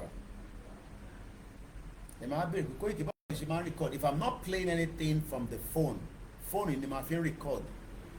But the fact that I'm using this phone now, láti fi project jáde, which is what I'm showing you now. So, Musa boys they cry, the Southeast they cry innocent people, and I never cry, and I go cry heavy. Tinubu will not do anything, barely, Mokia Dennis. So this particular broadcast doesn't have an audio. Bàbá mi Shehu Tijani wọ́n ní Koiki ẹ̀ ojú ọ̀pọ̀lọpọ̀ ọmọ Yorùbá ti la ìwọ́de làwọn kan retí báyìí ẹ ṣé gan ni Onkan Radio TV mo fi tọ̀tọ̀ mo fi kí yín ẹni that ọba should be investigated so gbogbo àwọn báyìí lọ ní màálù tó ń tọ́jú fún wọn One Love Radio ìyá wa Kíkẹ́ Fásọmí mo kí gbogbo èèyàn wa Akwa Ìsùn mo kí Emeka Iwobodo ó ní may God of the Zion continue to direct my steps amen Prince Adebayo Shitu mo kí yín and John Noah mo kí ẹ̀yin tẹ́ wà lórí you innovate mo kí àwọn ìyàwó mi mo kí gbogbo wa o àṣeyọrí la máa ṣe. Let me push a little bit more there for another 30 minutes then I can go and knock off tó bá tẹ̀ tó yẹn because mo kàn ní láti wá ṣe program ti brother mi kádẹ sọ̀rọ̀ nípa tàwọn mi màá fi ti Balochistan tó declare independent wọn jẹ́ kí n fi yẹn sí ọ̀la lágbára Ọlọ́run kílẹ̀ mọ́ wa lọ́la màá ti ní strength à lè ṣe analysis yẹn dáadáa tí bá ní kí n máa ṣe nísìn I will not do it in a way that ẹ máa enjoy it kí ló fà tó fi declare ṣe declaration wọn yẹn ṣó ní ó wà valid. All these I will discuss because I wanted to declaration. I've been talking about it. King of Fulani, a bit of the brief. There's a lot of news coming out right now. So let's go to the Economics Times. Not Pakistan people. Why Balochistan is turning to India amid a firestorm. Mokiyama Uche. When Yoruba rally comes out, Kabajade, I was surprised there will be some African countries that would have sympathy for us nítorí relationship tí wájọ ní as Yoruba, whether Togo, Benin Republic, Sierra Leone, Liberia, but tá bá jáde wọ́n ní lè react pẹ̀lú wa. Okay, just like the Balochistan are asking Indian for support. Also, the Balochistan Independent claim Baloch leader seeks global backing. Nígbàkigbà tí Yorùbá náà bá ti declare Yorùbá nation, whether the federal government agrees or disagree, we will then continue to forge with our global diplomacy while we hold our territory and pin it down. Emanika Koiki ṣe bó ní òní lè sọ̀rọ̀ ìlàlẹ̀ kí ló tó ṣẹlẹ̀ inspiration náà ni a máa padà sọ́dọ̀ tàwọn àmì yẹn. So there's a lot of development that can happen. So táwọn kan bá wá ní ṣé rally ló kàn. We have been told that this should be the final rally. That means that this rally should lead us to something that will give us our independence. So the current situation right now with this particular people is that the Baloch leader declared Balochistan independent from Pakistan. This is happening from yesterday. This is an ongoing development. wọ́n ti jà wọ́n lè ti jà wọ́n ti ṣoríṣiríṣi àwọn ò fẹ́ jà la ṣe ń push towards that but tá bá dẹ̀ níjà làwọn fẹ́ gbé wa it's okay we will still not fight but ní fold hands wa nígbà tí wọ́n bá bẹ̀rẹ̀ sí yìnbọn àbí wọ́n bẹ̀rẹ̀ sí ṣe nǹkan tí ó lè mú jàǹbá fọ́mọ Yorùbá we will not fold our hands we will do whatever we need to do to protect ourselves a máa protect ara wa ni and defend ourselves against the Fulani because ọmọ Yorùbá ò gbọdọ̀ attack wa tá bá jáde in any military uniform anybody that attacks us during the rally is a Fulani it's as simple as that and they are invaders. So Balochistan, a prominent leader, has declared Balochistan independent from Pakistan. Pakistan ni máa ṣì máa gbógun pẹ̀lú wọn because Pakistan ò fẹ́ jẹ́ kó lọ. But that is not going to stop the situation. Bẹ́ẹ̀ni, we will not fight, but we are not scared. Bẹ́ẹ̀ni, Funwa TV, brother mi. We will not fight the government because we don't have what it takes to fight the government, but we will not be scared. So they are now calling on India and the wider international community to recognize the region's right to self-determination amid long-standing allegations of state oppression, human rights violation, which is exactly what our Yoruba not experience in Nigeria. So let me leave it like that. Tomorrow we will expand it more with this particular Balochistan. But àwọn wo ló ń pè ní Balochistan gangan? You might want to know who are the Balochistan. It's just the same thing like somebody will ask àwọn wo ló ń pè ní Yoruba. Balochistan is a province of Pakistan located in the southwestern region of the country. Balochistan is the largest province of Pakistan by land area, but it is the least populated one. A population of 14.89 million. What there torí gbogbo ilẹ̀ Yorùbá in terms of our population. Yet, àyà wọn ò já, ẹ̀rù ò bà wọ́n. Wọ́n sọ pé yàn kan sọ fún wọn pé kẹ́kẹ́ kan lọ sọ fún ọba, ẹ sọ fún Jóyè, ẹ ti lọ sọ fún Gúgúrú, ẹ sọ fún Ẹ̀pà, ṣe ti ready, ṣe ti ready. They fought ahead while they are still within Pakistan and declare in tán pè ní pé they are not cowards. So let me leave it to tomorrow so that we can enjoy it in a full way. Let me leave the broadcast káfíńtà àwọn sójà sílẹ̀. Èyí tó mátà lálẹ́ yìí ni pé wọ́n ṣe jàǹbá fọ́mọ Yorùbá. It does not matter whether there's one Yoruba person that was attacked, two people that were attacked. If that news comes to me, it's my job to report it and make sure that we find justice. Whether Seyi Makinde will give them the justice that they are looking for, I don't know. But what I can tell every one of us is that when I got to UK in 1998, mo máa ń rí àwọn cases kan tí wọ́n máa ní ẹmọ when you hear that case èmi máa ń wonder nígbà yẹn pé case ti pẹ́ náà màmá gbọ́ pé the file of this case from 1975 they've now opened it and justice has been served. That shows that in 1975 either there was miscarriage of justice or wọ́n ṣe nǹkan kan débi pé ó jẹ́ kí justice kò ṣẹlẹ̀. Gbogbo bí tí ọmọ Yorùbá tó ti fìyà jẹ wá pátá a lè má ṣe anything àfi tá bá gba country. Everybody that has been put into a stress or whatever situation, whether a death, whether injustice, there will be many work for us to do. Investigation from different area would happen, especially many people that died that has question mark. Mohbad is the one that is still very hot. Pokonshe Mohbad nìkan ló kú. I can give you the list of many people that have died before Mohbad. Pelumi is a young journalist. If he was in UK, he would still be alive, like myself. He died during the EndSARS. Body ẹ̀ wọ́n lọ jù sí somewhere in Ikorodu. Ẹni tó pa ó ṣì wà láyé. Injustice. People like that, we must open file and case for them. Should I give you another one? Tolúlọpàá ló ti lé ibikíbi tó bá gbé bọ́ọ̀dì ẹ̀ sí tí wọ́n tọ́jú ẹ̀ pamọ́ ní Abuja. We will exhume that body and bring it back and we will find justice for her. How can a car reverse and kill somebody like that? You want me to tell you another one? Jumoke Oyeleke, was shot by Lagos State Governor Babajide Sanwo-Olu, because the governor is the one in charge of the police. So let me put it before I go, and I've been trying to be calm. I've not used the word bomb bastard. I've not cursed anybody. But let me assure Yoruba people, by the power of the Creator, if any Yoruba is attacked, the governors will be held accountable for such.